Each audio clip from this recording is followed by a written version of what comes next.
Puji Tuhan, saya sampaikan selamat malam dan salam sejahtera dalam Tuhan kita Yesus Kristus. Haleluya. Sungguh bersyukur malam ini kita bersama-sama beribadah, kita merayakan hari Pentakosta ya. Kita merayakan hari pencurahan Roh Kudus 2000 tahun yang lalu di Yerusalem. Dan pada kesempatan ini saya akan memberikan tema menghidupi kuasa Roh Kudus dan misi gereja di zaman sekarang ini. Bapak Ibu, mari jangan hanya menjadi gereja yang merayakan Pentakosta tetapi tidak penuh dengan Roh Kudus. Amin. Kita mau menghidupi kuasa Roh Kudus itu. Kita mau menghidupi misi gereja di zaman sekarang ini. Mari kita membaca di dalam Kisah Para Rasul pasal 2 ayat 1 sampai ayat yang ke-13 ini kisah tentang Pentakosta. Silakan Om Pacel membacakan ayat ini. Kisah Rasul pasal yang kedua ayat 1 sampai 13. Ya. Ketika tiba hari Pentakosta, semua orang percaya berkumpul di satu tempat. Tiba-tiba turunlah dari langit suatu bunyi seperti tiupan angin keras yang memenuhi seluruh rumah di mana mereka duduk. Dan tampaklah kepada mereka lidah-lidah seperti nyala api yang bertebaran dan hingga pada mereka masing-masing. Maka penuhlah mereka dengan Roh Kudus, lalu mereka mulai berkata-kata dalam bahasa-bahasa lain seperti yang diberikan oleh Roh itu kepada mereka untuk mengatakannya. Waktu itu di Yerusalem diam orang-orang Yahudi yang saleh dari segala bangsa di bawah kolong langit. Ketika turun bunyi itu, berkerumunlah orang banyak. Mereka bingung karena mereka masing-masing mendengar rasul-rasul itu berkata-kata dalam bahasa mereka sendiri. Mereka semua tercengang-cengang dan heran lalu berkata, bukankah mereka semua yang berkata-kata itu orang Galilea? Bagaimana mungkin kita masing-masing mendengar mereka berkata-kata dalam bahasa kita sendiri, yaitu bahasa yang kita pakai di negeri asal kita. Kita orang Partia, Media, Elam, penduduk Mesopotamia, Yudea dan Kapadokia, Pontus dan Asia, Frigia dan Pamfilia, Mesir dan daerah-daerah Libya yang berdekatan dengan Kirene. Pendatang-pendatang dari Roma, baik orang Yahudi maupun penganut agama Yahudi, orang Kreta dan orang Arab, kita mendengar mereka berkata-kata dalam bahasa kita sendiri tentang perbuatan-perbuatan besar yang dilakukan Allah. Mereka semuanya tercengang-cengang dan sangat termangu-mangu sambil berkata seorang kepada yang lain, apakah artinya ini? Tetapi orang lain menyindir, mereka sedang mabuk oleh anggur manis. Puji Tuhan. Bapak Ibu yang dikasih oleh Tuhan, setiap tahun ya gereja-gereja di seluruh dunia ini memperingati hari Pentakosta. Hari Pentakosta adalah hari pencurahan Roh Kudus.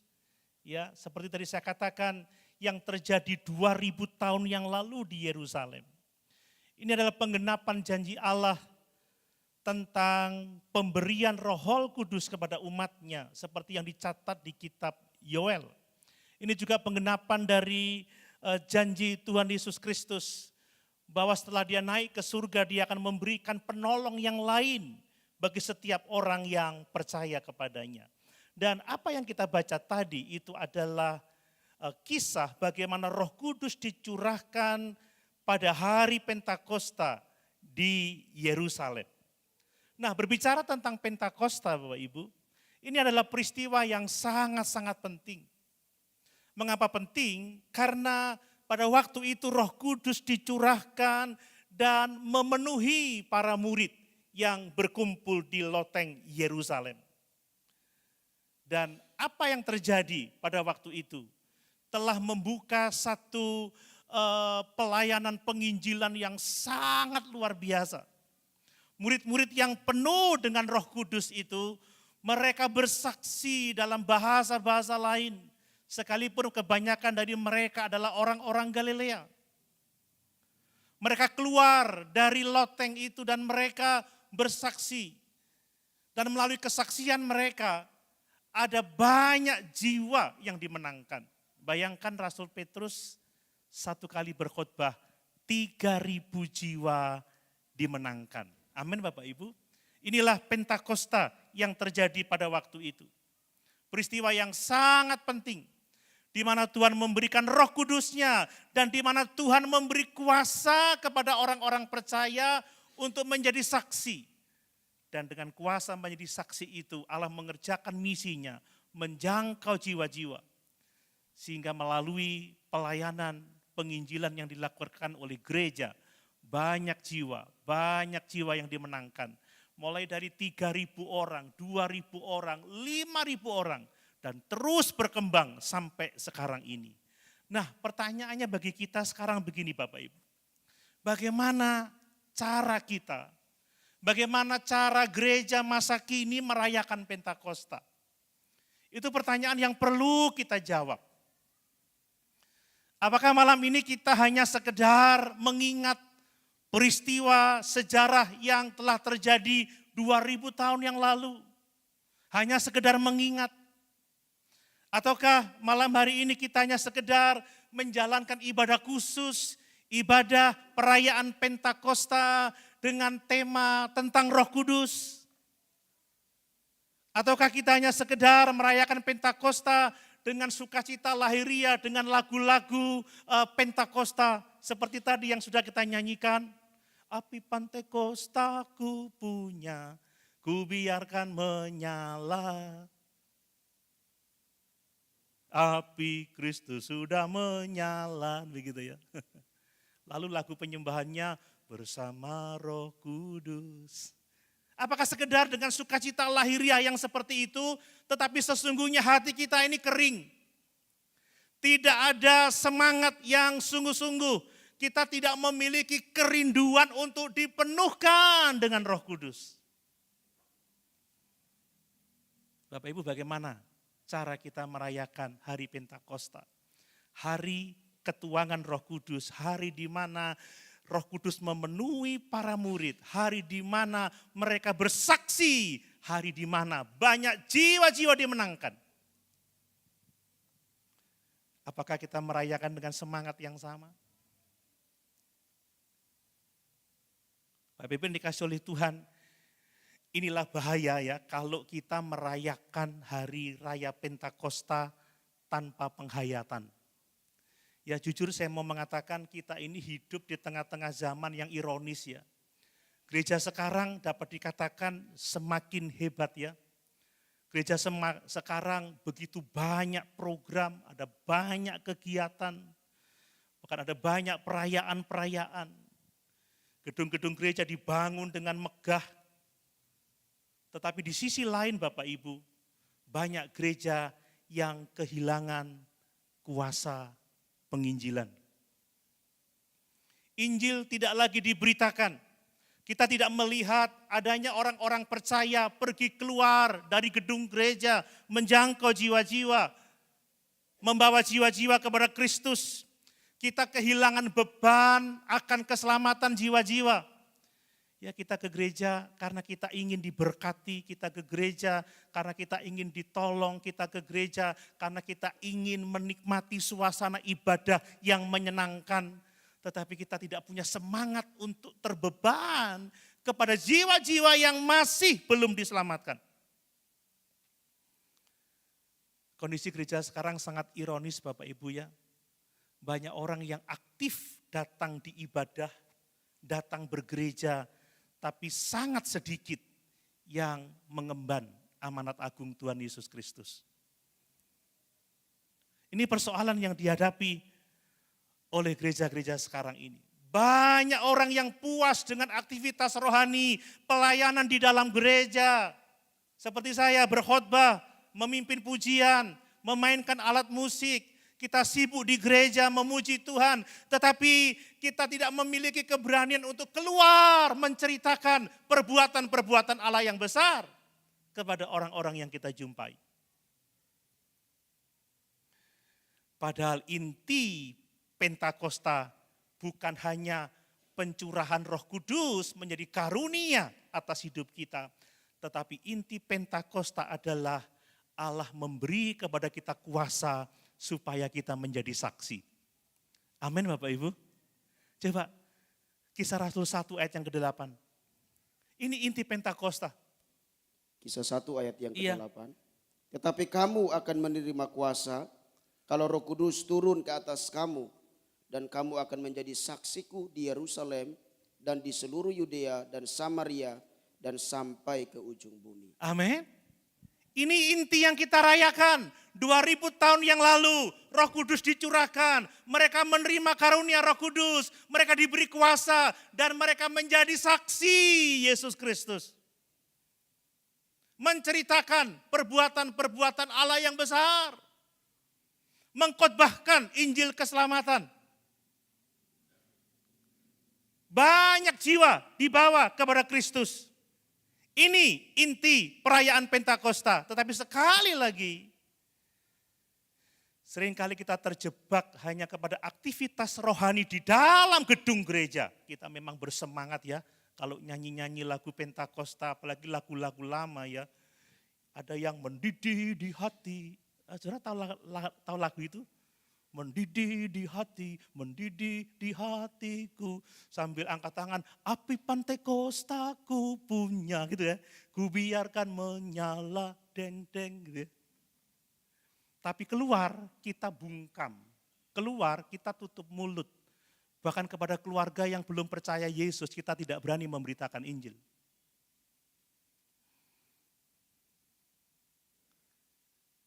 Jangan sampai kita merayakan Pentakosta hanya dengan semangat tetapi tanpa kuasa pemberitaan Injil. Bapak Ibu, saya mau mengatakan momen Pentakosta adalah momen di mana gereja mengalami kuasa, diberi keberanian untuk memberitakan Injil.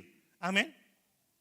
Momen di mana para murid yang sebelumnya hanya menunggu di ruangan yang terkunci, menunggu di ruangan yang tertutup untuk pergi keluar, menjangkau jiwa-jiwa untuk kemuliaan Tuhan. Itu momen Pentakosta. Momen lahirnya misi gereja yang terus bergerak sampai sekarang ini. Bapak Ibu, kalau Pentakosta tidak mendorong kita untuk bersaksi, maka tidak akan ada orang yang dapat diselamatkan. Ingat, Injil adalah kekuatan Allah yang menyelamatkan setiap orang yang percaya kepadanya. Amin. Bagaimana orang bisa percaya kalau tidak mendengarkan Injil? Bagaimana mereka bisa mendengar Injil kalau tidak ada yang memberitakannya? Semangat Pentakosta adalah semangat pengutusan. Semangat Pentakosta adalah semangat pemberitaan Injil. Bapak Ibu tidak akan diutus ke India atau ke mana, ke luar negeri. Bapak Ibu diutus untuk menjangkau keluarga yang belum diselamatkan. Amin Bapak Ibu. Diutus untuk menjangkau teman-teman terdekat kita yang belum percaya Yesus. Diutus untuk menjangkau siapa saja yang kita temui dengan kabar baik tentang keselamatan. Itu sebenarnya inti dari Pentakosta. Itu sebabnya Bapak Ibu, mari dalam perayaan Pentakosta tahun ini, hari ini, kita tidak hanya sekedar mengenang kisah pencurahan Roh Kudus 2000 tahun yang lalu di Yerusalem. Mari kita dipanggil untuk menghidupi kuasa Roh Kudus. Amin. Menghidupi misi gereja. Mari hati kita dibakar oleh semangat kasih kepada jiwa-jiwa yang terhilang. Mari kita mau pergi keluar untuk menjangkau jiwa-jiwa bagi kemuliaan Tuhan. Sekali lagi, jangan kita hanya terjebak pada aktivitas gerejawi di dalam gedung gereja. Tetapi dimanapun kita berada, mari kita menjadi saksi Tuhan. Amin. Mari kita berani memberitakan Injil. Supaya ada jiwa-jiwa dijangkau, supaya ada jiwa-jiwa yang diselamatkan untuk kemuliaan Tuhan Allah kita. Inilah yang akan kita renungkan Bapak Ibu, bagaimana sih seharusnya kita gereja sekarang ini merayakan Pentakosta secara benar, secara relevan, supaya melalui Roh Kudus yang dianugerahkan kepada kita, kita benar-benar menerima kuasa itu untuk menjangkau jiwa-jiwa agar diselamatkan. Amin. Mari saya akan membagikan beberapa hal dari teks ini. Yang pertama, Bapak Ibu, Pentakosta itu adalah pencurahan Roh Kudus yang melahirkan gereja dan yang menggerakkan gereja untuk bersaksi. Hari Pentakosta adalah hari kelahiran gereja. Dan melalui Roh Kudus, gereja digerakkan untuk bersaksi, untuk menjangkau jiwa-jiwa. Kita sudah membaca di ayat 1 sampai ayat yang keempat tadi, bahwa pengalaman Pentakosta itu bukan sekedar pengalaman spektakuler yang sifatnya rohani saja, tidak. Tetapi satu titik balik dalam sejarah rencana keselamatan Allah bagi umat manusia. Bayangkan, dari pencurahan Roh Kudus, apa yang terjadi? Gereja yang terdiri dari sekumpulan kelompok kecil, murid-murid Yesus yang takut karena gurunya, karena Tuhannya baru saja ditangkap, baru saja dibunuh, baru saja dikuburkan. Dan dia naik ke surga, masih ada kebimbangan dan lain sebagainya. Tetapi setelah Pentakosta, dari ketakutan berubah menjadi keberanian, menjadi gerakan yang sangat besar untuk menjangkau jiwa-jiwa. Dari segelintir orang, memang 120 murid kita membaca di situ. Dari 120 murid yang masih dikuasai ketakutan, yang masih bersembunyi. Setelah mereka menerima Roh Kudus, diberi kuasa, mereka bergerak keluar, menjangkau jiwa-jiwa. Bapak Ibu, kita lebih dari 120 murid. Amin. Akankah kita bergerak dan besok ada 2.000 orang, 3.000 orang yang diselamatkan? Saudara tidak usah mimpi 2.000, 3.000 orang. Tiap-tiap hari berdoalah minta kita bisa menceritakan tentang Yesus kepada satu orang saja. Mulai dari yang terdekat. Mulai dari sanak familimu, teman-temanmu. Ini yang dikehendaki oleh Tuhan dari pencurahan Roh Kudus. Amin. Amin Bapak Ibu. Ini panggilan kita. Lihat, pencurahan Roh Kudus itu adalah awal dari gerakan gereja yang diutus. Kita ingat amanat agung Tuhan Yesus, pergi, jadikanlah semua bangsa muridku. Baptislah mereka di dalam nama Bapa, Anak dan Roh Kudus, dan ajarlah mereka untuk melakukan segala sesuatu yang kuajarkan kepadamu. Ini awal dari pengutusan. Perhatikan bagaimana murid-murid telah diutus melalui kuasa Roh Kudus, mengubah mereka menjadi orang-orang yang dengan semangat, dengan berani memberitakan Injil Yesus Kristus. Ini membangkitkan misi dalam kehidupan mereka. Mulai saat itu, semua orang percaya pergi keluar dan memberitakan Injil kemanapun mereka pergi. Kita membaca mulai dari Petrus, kita membaca bagaimana Filipus, bagaimana rasul-rasul yang lain mulai memberitakan Injil dan menjangkau jiwa untuk dibawa kepada Tuhan. Lihat Bapak Ibu, pekerjaan Roh Kudus itu menggerakkan orang-orang percaya untuk bersaksi dan membuka pintu keselamatan bagi bangsa-bangsa lain. Amin. Mari kita menghayati Pentakosta dengan cara yang seperti itu. Coba kita lihat bagaimana Roh Kudus tidak hanya memenuhi mereka dengan perasaan-perasaan supranatural, perasaan-perasaan rohani, tidak. Tetapi mendorong mereka dengan kuasa untuk keluar, bersaksi, memberitakan pekerjaan-pekerjaan Allah yang besar. Mari Bapak Ibu, inilah Pentakosta. Bagaimana Allah menggerakkan gereja untuk pergi menjalankan misi pemberitaan firman. Ini awal gerakan dari gereja yang diutus. Bapak Ibu, saya rindu kita menjadi gereja yang keluar, yang pergi untuk menjangkau jiwa-jiwa. Amin. Amin Bapak Ibu. Hari Sabtu kemarin saya sampaikan salah satu masalah yang menyebabkan gereja itu tidak keluar untuk memberitakan Injil adalah mentalitas konsumen dalam gereja.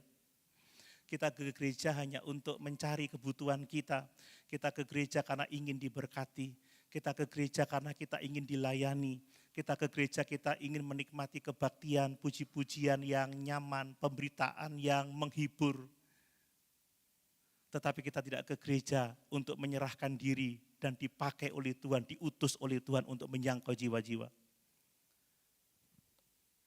Tapi sekarang, mari Bapak Ibu, kita merayakan Pentakosta dengan semangat memberi diri untuk dipakai sebagai alat pemberitaan Injil Yesus Kristus. Ini yang dikehendaki oleh Tuhan. Nah kemudian Roh Kudus itu memberi kuasa bukan sekedar untuk kita memiliki keberanian secara psikologis, tidak. Tetapi supaya kita memiliki keberanian dalam pengutusan. Maksudnya kita berani pergi untuk memberitakan firman. Berani pergi untuk memberitakan kebenaran. Berani pergi untuk memberitakan Injil Yesus Kristus. Bahkan Roh Kudus memberi keberanian untuk kita menghadapi penolakan. Untuk menghadapi aniaya. Memberi hikmat untuk bisa memberitakan Injil secara efektif. Dan memberikan kesanggupan untuk kita melayani Dia dengan kuat kuasa Roh Kudus. Amin. Inilah tujuan Roh Kudus diberikan. Ingat bagaimana Rasul Petrus yang dulunya dia takut, ya bahkan sampai menyangkali Yesus sebanyak 3 kali. Setelah Pentakosta dia berdiri di hadapan ribuan orang memberitakan Injil. Tidak lagi dikuasai oleh ketakutan. Berani menghadapi masa, berani menanggung resiko. Berani secara terbuka memberitakan kebenaran. Dan kita melihat buah yang luar biasa. 3.000 orang bertobat, 3.000 orang dibaptis pada waktu itu. Kita membaca di Kisah 2 ayat yang ke-14, lalu bangkitlah Petrus dan dia memberitakan firman dengan luar biasa. Ketika orang-orang menyindir para rasul sedang mabuk oleh anggur manis, Petrus yang penakut karena penuh Roh Kudus, dia berani memberitakan Injil. Amin.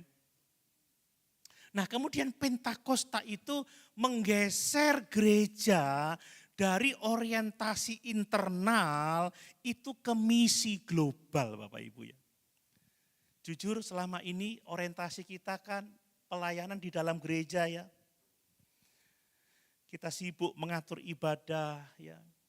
Kita sibuk latihan, banyak kegiatan di dalam gereja. Tetapi kita lupa menunaikan tanggung jawab kita untuk pergi dan memberitakan Injil kepada segala makhluk. Bapak Ibu, adakah kegiatan rohani di luar gereja di mana kita berani menceritakan siapa Yesus dan apa yang dikerjakannya untuk kita? Adakah kita berani menceritakan keselamatan kita oleh karena pertolongan Roh Kudus? Apakah kita berani mencerminkan Kristus dalam kehidupan kita? Mari Bapak Ibu. Ya pencurahan Roh Kudus itu menandai bahwa Injil tidak hanya untuk kita, tidak hanya untuk satu bangsa, tetapi untuk diberitakan kepada semua orang. Ini yang perlu kita pahami. Gereja yang penuh dengan Roh Kudus tidak lagi puas hanya membangun tembok-tembok gedung gereja, hanya mempercantik gedung gereja, hanya sibuk di dalam ruangan. Tetapi gereja yang penuh Roh Kudus, dia keluar untuk menjangkau jiwa-jiwa yang terhilang. Amin. Untuk menjangkau jiwa-jiwa yang belum diselamatkan. Inilah inti dari Pentakosta. Bagaimana dengan kita?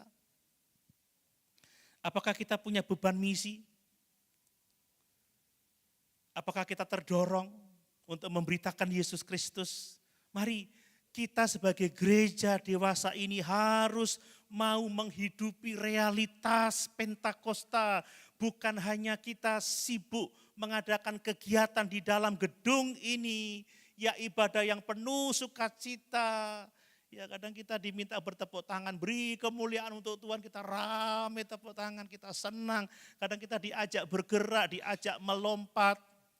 Apalagi kalau lagunya sudah asik ya, ku kan menari gitu ya. Sambil goyang, ku kan menari seperti Daud menari. Tapi Tuhan memanggil kita untuk keluar menjangkau jiwa-jiwa saudara. Amin. Amin. Tidak hanya puas buat yel-yel di dalam gereja.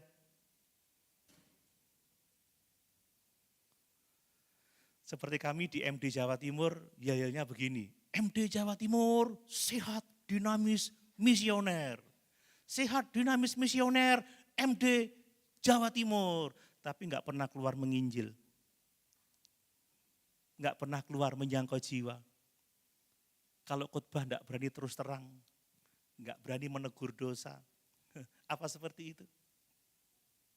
Mari Bapak Ibu, kita tidak akan hanya puas dengan aktivitas pelayanan di dalam gedung, tetapi kita mau menyerahkan diri untuk dipakai oleh Tuhan memberitakan kabar sukacita itu. Amin. Inilah makna Pentakosta.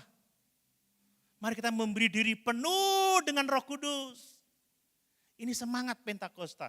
Jangan berpikir, bagaimana aku melakukannya. Bapak Ibu, kalau ada saudaramu, keluargamu yang belum percaya Yesus, yang belum percaya Yesus loh ya. Deketi Tuhan, beri aku keberanian untuk memberitakan firman, beri aku keberanian untuk bersaksi, beri aku keberanian untuk memberitakan Injil. Amin Bapak Ibu. Beri aku kekuatan membuka mulut untuk menceritakan firman-Mu. Lakukan itu semangat Pentakosta. Hal yang berikutnya Bapak Ibu, hal yang kedua, Pentakosta itu adalah kuasa Roh Kudus yang memulihkan pelayanan gereja.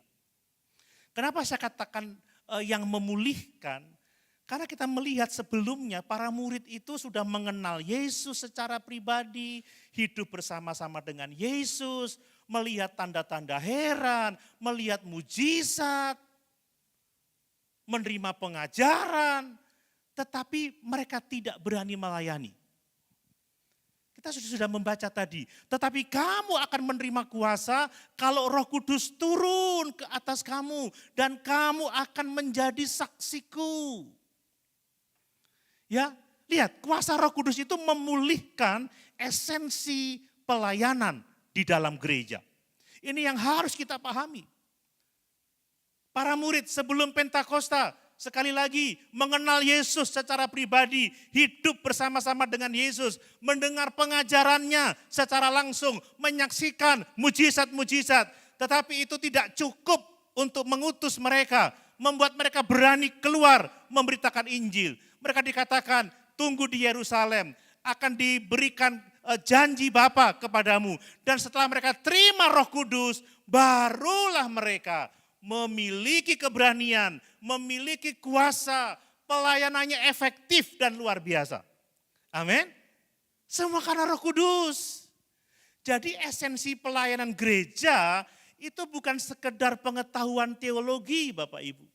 Bukan sekedar pengalaman rohani, bukan sekedar organisasi yang rapi, yang teratur, tetapi Roh Kudus yang memimpin kehidupan kita. Amin. Roh Kudus yang memenuhi kita, yang memberikan kepada kita kuasa untuk bersaksi, kuasa untuk memberitakan perbuatan-perbuatan Allah yang besar.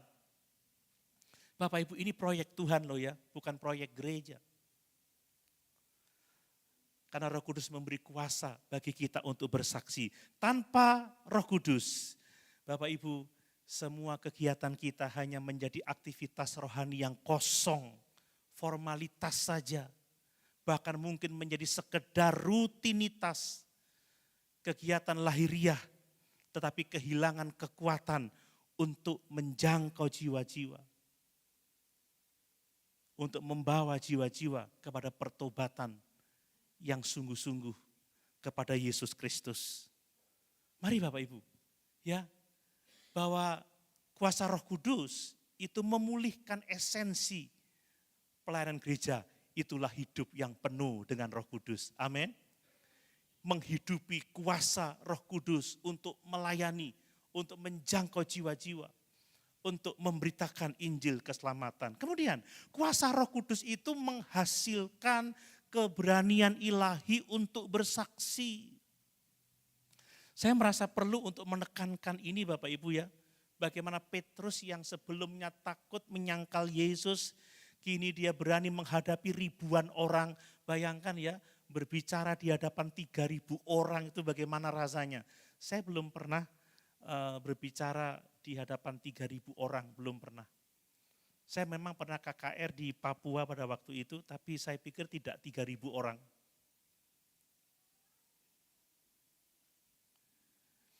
Petrus yang penakut itu berani ngomong di hadapan 3.000 orang. Kita mau ngomong sama anak aja kadang takut saudara ya. Mau ngomong sama papa mama tentang Injil aja takut. Kadang istri mau ngomong tentang Injil pada suami aja takut. Saudara kalau kita terus takut memberitakan Injil, maaf, enggak bahaya tah. Saudara enggak kasihan tah kalau orang-orang yang saudara kasihi binasa untuk selama-lamanya. Haleluya Bapak Ibu. Enggak bahaya tah kalau anak-anak kita mati masuk neraka. Enggak bahaya tah kalau keluarga kita tidak diselamatkan. Bahaya Bapak Ibu. Ini semangat Pentakosta. Ini keberanian yang lahir dari penuh dengan Roh Kudus. Coba baca Kisah Rasul 4 ayat 31. Kisah Rasul pasal 4 ayat 31. Apa yang terjadi kalau orang penuh Roh Kudus? Berani memberitakan Injil. Kisah Rasul 4 ayat yang ke-31. Iya. Dan ketika mereka sedang berdoa, goyanglah tempat mereka berkumpul itu, dan mereka semua penuh dengan Roh Kudus, lalu mereka memberitakan firman Allah dengan berani. Amin Bapak Ibu. Lalu mereka semua penuh dengan Roh Kudus, lalu mereka memberitakan firman Allah dengan berani. Bagaimana dengan kita? Apakah kita memberi diri dipenuhkan dengan Roh Kudus? Apakah ada keberanian untuk memberitakan Injil kepada orang-orang yang kita kasihi, yang dekat dengan kita terlebih dahulu?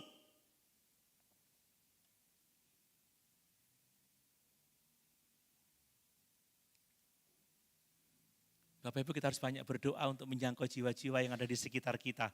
Amin. Amin. Waduh, pengaruh dunia sekarang sangat jahat. Kalau mereka tidak sungguh-sungguh percaya Yesus, tidak sungguh-sungguh lahir baru, celaka Bapak Ibu. Celaka. Tidak ada yang lebih buruk daripada penghukuman kekal untuk selama-lamanya. Dan kalau kita sungguh-sungguh mengasihi jiwa-jiwa, saya yakin kita tidak mau ada satu orang pun dari keluarga kita yang tidak diselamatkan. Amin. Yesus menghendaki supaya kita berani memberitakan Injil. Bapak Ibu kita semua membutuhkan keberanian itu. Ya, saya juga butuh keberanian untuk memberitakan kebenaran di tengah-tengah tekanan arus zaman yang begitu luar biasa. Bapak Ibu pikir saya khotbah begini enggak butuh keberanian. Ini khotbah yang enggak populer loh Bapak Ibu ya. Ya tuh lihat saya khotbah begini Bapak Ibu tegang semua ya. Ini ke gereja mau dengar kabar sukacita kok malah disuruh menginjil. Dimarah-marahin. Dikasih tahu enggak bahaya tah kalau enggak menginjil. Ini maksudnya apa Pak Pendeta? Saya beresiko tidak disukai loh Bapak Ibu. Tapi keberanian itu bukan datang dari diri saya sendiri. Karena kita penuh Roh Kudus. Amin. Amin. Coba kalau saya boleh jujur ya, lagu kita seringkali egois. Bersama Roh Kudus ku melangkah, bersama Roh Kudus ku berjalan, bersama Roh Kudus ku hadapi hidup penuh sukacita. Selalu fokusnya diri sendiri. Bila kau di dalamku, aku di dalammu. Terus apa Bapak Ibu? Apa saja yang ku minta kau berikan. Pajero, rumah baru, handphone baru, pacar, suami, istri. Damai dan sukacita yang tak dapat ku beli. Dengan harta, kekayaan, duniawi. Tetap egois, intinya diri sendiri.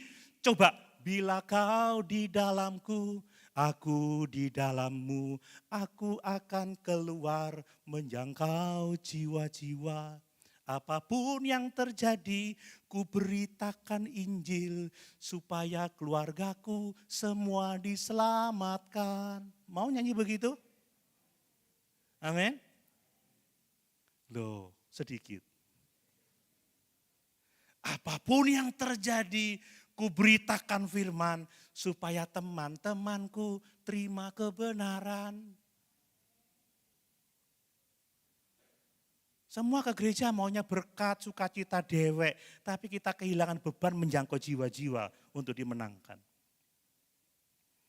Kadang sekarang orang tua ini lemah ya. Lah ya apa Om Doni maunya dia nyebrang ya wis jarno karepe ngono timbangane gegeran. Gak bahaya ta saudara. Tadi ada satu ibu yang cerita, kami ngobrol sampai 2 jam ya. Om Doni anak saya ini loh, waktu kuliah tak suruh ibadah pemuda, gak mau alasannya tugas, okelah saya paham. Setelah lulus S1, tetap gak mau ibadah, gak mau remaja, gak mau pemuda. Ngegame, tak tampar Om Doni. Damai dan sukacita. Tak tampar. Terus saya bilang, masih kurang. Mau lagi? Mau mah, tak tampar lagi. Sampai tangan saya sakit. Terus dia cerita ada anaknya. Iya ma, pipiku juga sakit katanya. Ada orang tua yang berani disiplin seperti itu. Dan tadi mereka beribadah bersama-sama. Sekarang, wes karepe anak sekarang mau gimana. Orang tua manutai, support anak supaya bisa masuk neraka dengan sukacita. Apa begitu Bapak Ibu? Kita ini kayak orang tua gak punya pendirian deh. Saya bilang sama anak saya, jangan macam-macam kamu ya. Ayo minggu tadi ibadah kemana? Laporan saudara. Tapi singkat enak lek kumpul dulur, lalu ngandok, lalu makan enak, ngirim foto, Pak, ngirim tagihan saudara. Biasa anak-anak begitu, ngirim tagihan. Sekarang kan ada QRIS, yang makan di luar kota yang bayar dari Jember. Pak ini QRIS-nya Pak. Zaman sekarang ini memang pemerasan terjadi dari jarak jauh. Pak lek gak dibayar gak pulang aku Pak. Ya gitu.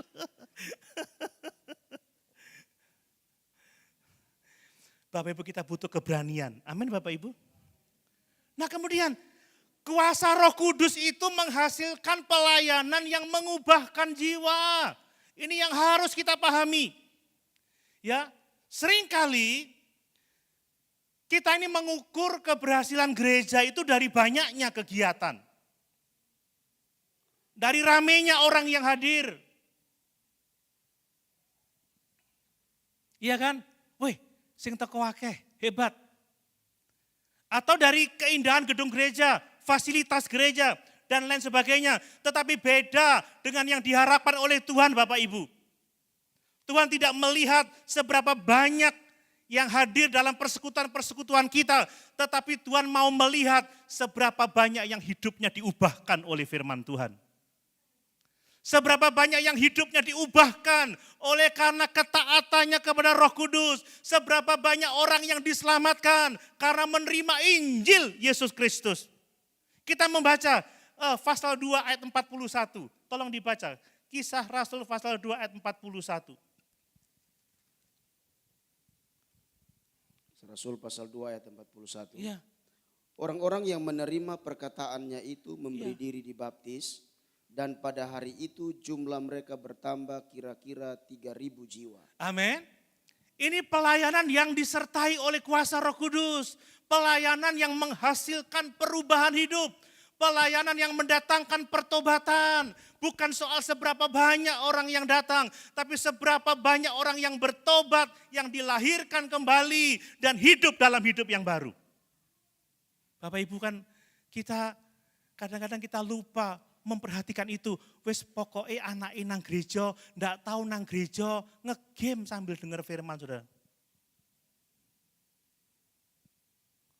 Ada yang sedang main game malam ini? Anda bisa jujur dan saya kasih hadiah handphone.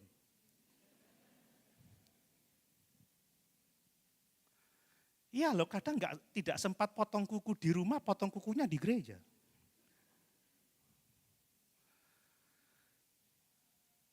Datang tapi nggak ada perubahan.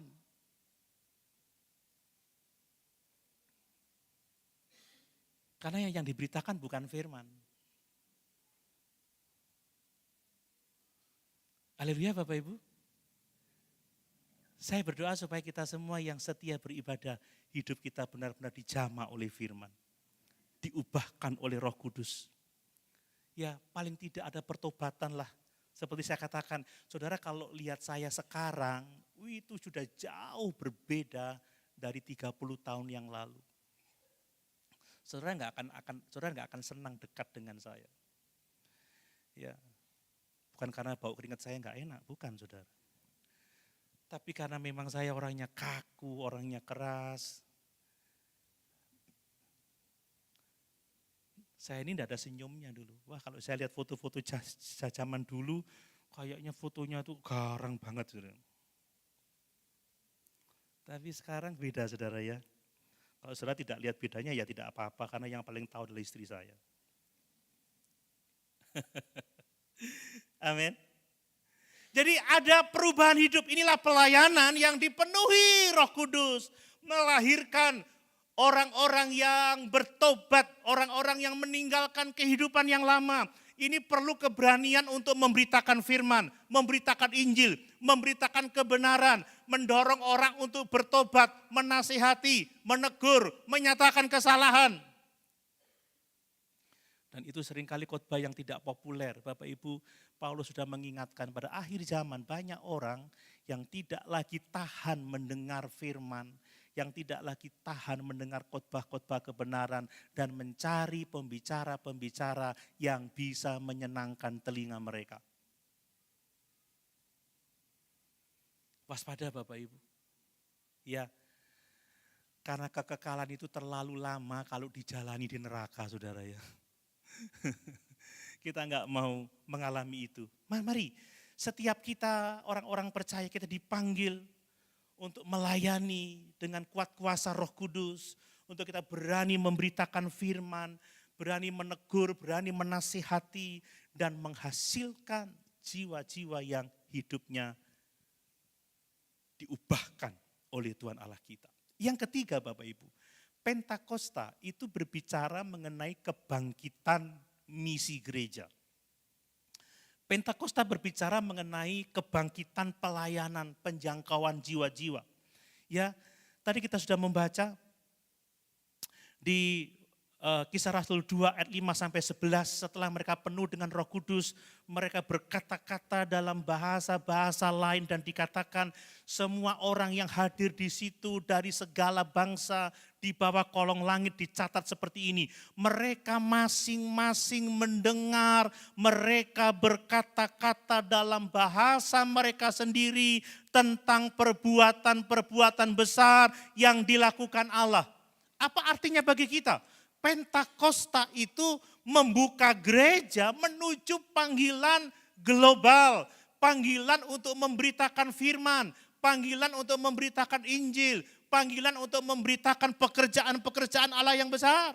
Lihat, ada pesan misi, perbuatan-perbuatan Allah yang besar. Dan Allah secara sengaja memperdengarkan Injil kepada bangsa-bangsa yang sedang berkumpul di Yerusalem untuk merayakan hari raya panen itu.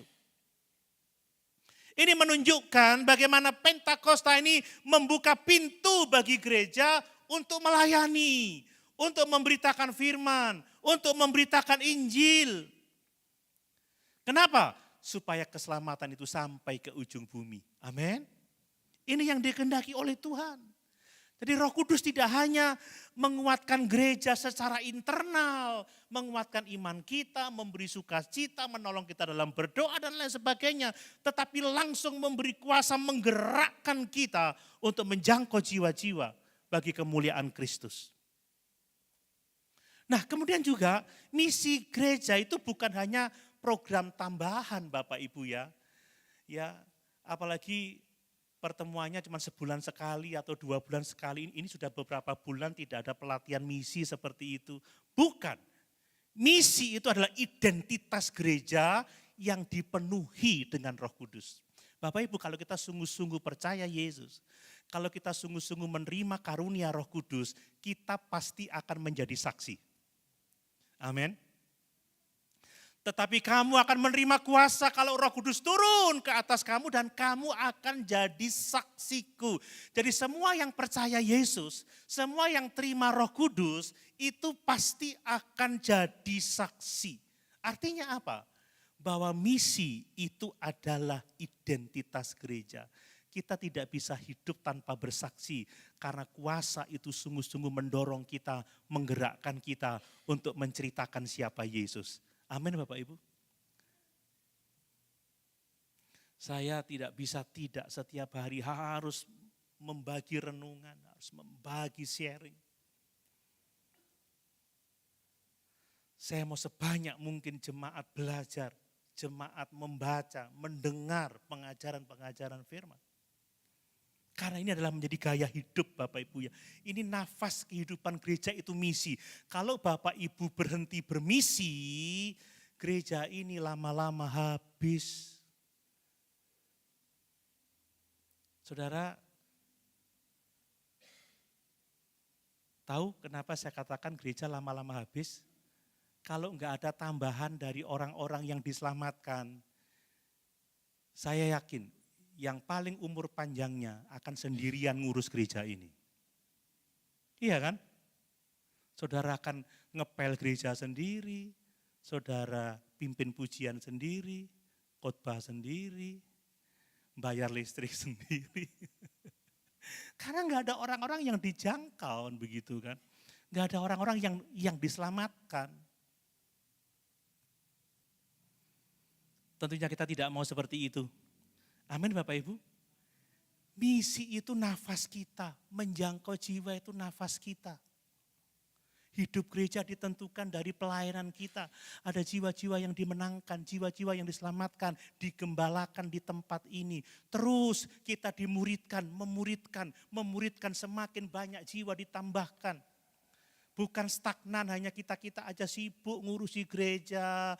Kita dari kanak-kanak sampai gede, remaja, tua, lama-lama.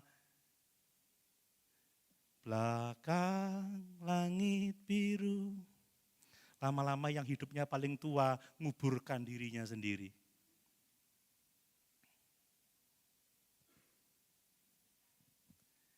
Haleluya Bapak Ibu. Kalau gak ada yang menjangkau jiwa, bahaya Bapak Ibu.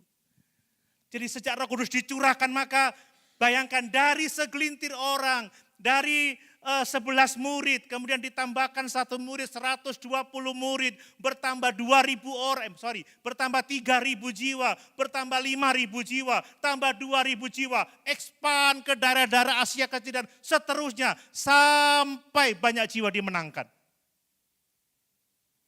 Jadi kalau tidak ada yang bermisi saudara, mati kehidupan gereja. Kita lihat pada akhirnya di gereja mula-mula mereka mengkhususkan Paulus, mengkhususkan Barnabas untuk memberitakan Injil, mengutus. Itu sebabnya saudara, Pentakosta, Roh Kudus itu mendorong kita, mendorong gereja untuk keluar dari zona nyaman ke zona pelayanan. Amin Bapak Ibu. Mari kita jangan enak wis nyaman, aku datang dilayani, sakit didoakan. Kemudian aku sudah merasa enak jadi jemaat digembalakan. Tidak, mari kita keluar dari zona nyaman. Kita digembalakan, yes harus, tapi lebih dari itu kita keluar ke zona pelayanan. Amin. Ke zona pengutusan. mulai menjangkau. Tidak usah pikir muluk-muluk, siapapun yang kita temui, Tuhan tolong saya untuk dapat memberitakan Injil. Tolong saya untuk menjangkau jiwa ini. Tolong saya. Dan lakukan dengan setia. Maka kita menjadi gereja-gereja yang memuliakan Tuhan. Amin Bapak Ibu. Ya, jadi Pentakosta itu memanggil gereja tidak berhenti hanya melayani jemaat yang sudah ada. Tidak hanya menambah fasilitas gereja.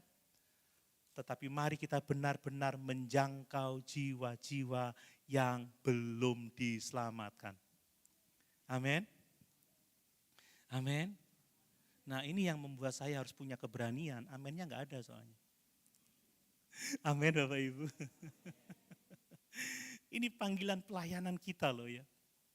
Ya, kalau kita tidak memberitakan Injil, tidak ada seorang pun yang akan dibawa kepada Kristus. Nah kemudian Pentakosta itu akan menghasilkan pertumbuhan gereja melalui pertobatan yang sejati. Bapak Ibu ini perhatikan baik-baik ya, ini penting untuk kita perhatikan. Jadi kuasa Roh Kudus itu menghasilkan pertumbuhan gereja melalui pertobatan yang sejati. Tadi kita sudah membaca ya tentang 3.000 orang yang bertobat ketika mereka mendengar pemberitaan firman tentang Injil Yesus Kristus, maka terharulah hati mereka. Lalu mereka bertanya kepada Petrus, apa yang harus kami lakukan? Petrus berkata, bertobatlah, berilah dirimu dibaptis untuk pengampunan dosamu, maka kamu akan menerima karunia Roh Kudus. Maka 3.000 jiwa pada hari itu diselamatkan. Apa yang kita lihat? Ini pertambahan jiwa melalui pertobatan sejati. Bapak Ibu, kuasa Roh Kudus itu menghasilkan pertobatan, bukan sekedar pergerakan massa.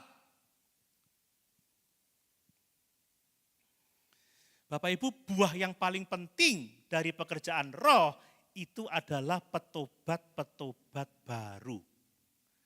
Amin. Ya, saat Petrus berkhotbah, saat orang percaya memberitakan firman, Roh Kudus bekerja, menobatkan, membawa orang kepada keselamatan, menginsafkan dari dosa, menginsafkan akan kebenaran, menginsafkan akan penghakiman. Ini bukti pekerjaan Roh Kudus yang sejati, membawa orang kepada pertobatan, bukan hanya sekedar pergerakan massa. Ya. Banyak orang membangun gereja dan mengisi gedung gerejanya bukan dengan jiwa-jiwa yang bertobat, tetapi memindahkan domba dari kandang-kandang yang lain. Bapak Ibu, itu bukan pekerjaan Roh Kudus. Amin. Amin. Itu pekerjaan roh apa yang pencuri, membunuh, membinasakan itu. Kalau pekerjaan Roh Kudus itu menjangkau jiwa.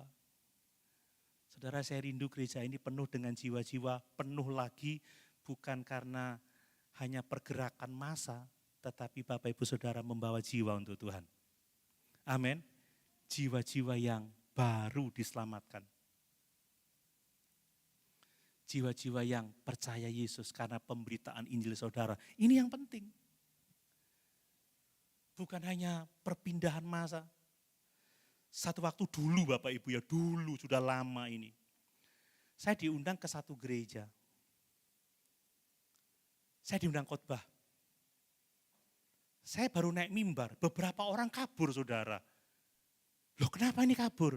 Setelah saya kejar, oh jemaat eklesia saudara. Jadi pagi di sini, siang di sana, sore di sana. Saya pernah khotbah di Jakarta, saya 3 kali khotbah. Khotbah pagi, saya ketemu dengan orang-orang baru, saya senang sekali. Khotbah siang, ketemu sama orang yang sama, enggak sedikit saudara, banyak. Nyanyi lagi di depan. Khotbah yang ketiga, ketemu lagi di gereja lain.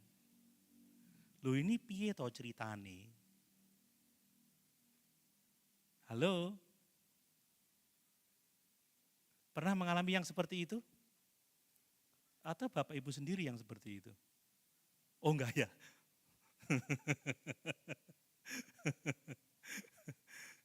Saya punya pengalaman. Saya baru naik mimbar. Sut. Loh, oh sopo yuk? Oh, ternyata. Kamu ketahuan. Saya nggak tahu ya apa yang dicari ya. Tetapi itu realita Bapak Ibu. Kita mau menjangkau jiwa-jiwa yang belum diselamatkan. Amin. Ini penting. Kemudian pertobatan yang sejati itu menghasilkan perubahan hidup bukan sekedar ritual keagamaan. Ya banyak orang Bapak Ibu yang rajin ke gereja, pelayanan iya, tapi hidupnya enggak berubah. Enggak ada yang namanya buah roh. Ya ikut Tuhan sudah bertahun-tahun tapi enggak ada kasihnya, enggak kelihatan sukacitanya, enggak ada damai sejahteranya, enggak ada kebaikannya, enggak ada kesabarannya kan begitu ya. Enggak lemah lembut sama sekali. Enggak menunjukkan karakter Kristus dalam kehidupannya. Lupa firman Tuhan yang mengatakan barang siapa ada di dalam Kristus, ia adalah ciptaan yang baru, yang lama sudah berlalu. Sesungguhnya yang baru itu sudah datang. Jadi bukan hanya sekedar hadir, tetapi kita bertumbuh di dalam iman, bertumbuh di dalam kasih, bertumbuh di dalam pengharapan, semakin berakar, semakin dibangun di atas Dia, dan semakin bertambah teguh di dalam iman yang diajarkan kepada kita. Itu Bapak Ibu. Jadi Pentakosta itu menghasilkan pertumbuhan gereja yang alami karena pemberitaan Injil. Bukan sekedar bertambahnya anggota, tetapi benar-benar ditambahkan dengan jiwa-jiwa yang diselamatkan. Amin. Ada jiwa-jiwa yang bertobat, ada jiwa-jiwa yang lahir baru. Coba Om Pacel, Kisah Rasul 2 ayat 47. Saya senang dengan perkembangan gereja mula-mula. Kisah Rasul 2 ayat 47. Kisah Rasul 2 ayat 47. Sambil memuji Allah dan mereka disukai semua orang, dan tiap-tiap hari Tuhan menambah jumlah mereka dengan orang yang diselamatkan. Amin. Tiap-tiap hari Tuhan menambah jumlah mereka dengan orang yang diselamatkan. Jadi ada orang-orang yang baru diselamatkan, yang baru dimenangkan, yang dilahirbarukan oleh Roh Kudus karena pelayanan kita, karena pemberitaan Injil Yesus Kristus. Ini pertumbuhan gereja yang sejati. Mari Bapak Ibu, jangan mengukur pertumbuhan dari sekedar angka kehadiran, jumlah kehadiran, tetapi dari seberapa banyak orang-orang yang sungguh menyerahkan dirinya kepada Tuhan. Amin. Seberapa banyak orang-orang yang mengalami pertobatan setiap hari dalam hidupnya. Seberapa banyak orang yang mengalami pertumbuhan karakter seperti Yesus. Seberapa banyak orang yang semakin rendah hati, semakin percaya firman, semakin taat firman. Lalu yang terakhir, bagaimana seharusnya kita merayakan Pentakosta? Ini pertanyaan yang perlu kita jawab dengan benar. Bapak Ibu, Pentakosta adalah undangan untuk pembaharuan hidup, bukan sekedar peringatan. Amin Bapak Ibu. Bukan sekedar mengenang kejadian 2000 tahun yang lalu. Mari kita kembali mengalami kuat kuasa Roh Kudus itu. Mari kita benar-benar hidup dipenuhkan dengan Roh Kudus. Setiap merayakan Pentakosta, bahkan setiap hari dalam kehidupan kita, mari jadikan sebagai momen untuk pembaharuan hati, momen untuk pembaharuan pelayanan, momen untuk pembaharuan pemberitaan firman, pemberitaan Injil, pemberitaan kabar sukacita. Mari kita merayakan Pentakosta dengan mengembalikan gereja kepada kuasa pengutusan, kepada kuasa pelayanan. Kita dipanggil untuk tidak hanya aktif di dalam gedung gereja, kegiatan-kegiatan rohani di dalam gedung gereja, tetapi di luar gereja. Setelah kita diperlengkapi di dalam gedung ini, kita mau menjangkau jiwa-jiwa untuk kemuliaan Tuhan. Amin. Mulai dari Yerusalem dulu, mulai dari keluargamu, orang-orang terdekatmu, dimanapun engkau pergi, sampaikan Injil itu. Kuasa Roh Kudus tidak hanya memperkaya pengalaman rohani kita, tetapi mendorong kita, menggerakkan kita untuk menjangkau jiwa-jiwa yang belum diselamatkan. Bapak Ibu, Pentakosta itu mengarahkan gereja untuk menjangkau jiwa-jiwa agar dilahirbarukan oleh Roh Kudus. Amin. Inilah panggilan kita. Kita merindukan ada orang-orang yang mengalami pertobatan yang sejati. Merindukan ada orang-orang yang berkomitmen untuk mengikut Yesus. Menyangkal diri, memikul salib dan mengikut Yesus. Orang-orang yang mau mengalami disiplin rohani dalam hidupnya. Dan mari, Pentakosta itu menyerukan setiap kita untuk mau dipakai menjadi utusan-utusan Kristus. Amin. Menjadi alat-alat pemberitaan firman Tuhan. Menjadi alat-alat pemberitaan Injil Yesus Kristus. Di mana saja kita berada. Jadilah alat-alat di tangan Tuhan untuk memberitakan Injil keselamatan itu. Amin. Mari Bapak Ibu, kita tidak sekedar mengenang, mari kita mengalami kuasa itu. Mari kita dipenuhkan dengan Roh Kudus. Mari kita keluar menjangkau jiwa-jiwa, memberitakan Injil kebenaran.